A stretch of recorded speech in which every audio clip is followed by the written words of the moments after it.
Be pasitikėjimo nėra nieko. Nėra draugystės, nėra meilės, nėra tikro ryšio tarp dviejų žmonių.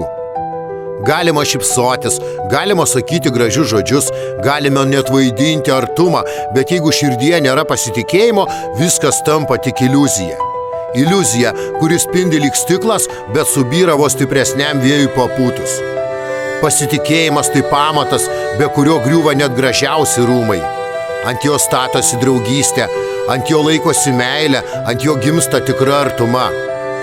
O kai pasitikėjimo nelieka ir saugumo, nelieka ramybės.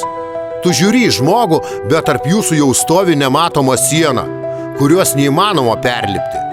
Nepasitikėjimas suėda iš vidaus, jis tyliai ėda širdį abejonėmis, užnuodija mintis ir pavagia tikėjimą. Be pasitikėjimo nėra nei laimės, nei šilumos, nei meilės, tik paviršutiniški santykiai, kurie bet kurią akimirką gali nutrūkti, nes juos laiko ne tikrumas, o tik graži iliuzija. Ir jeigu nėra pasitikėjimo, nėra nieko. Tik tuštuma, kurioje net patys gražiausi jausmai tampa beprasmiai. Real Dreams.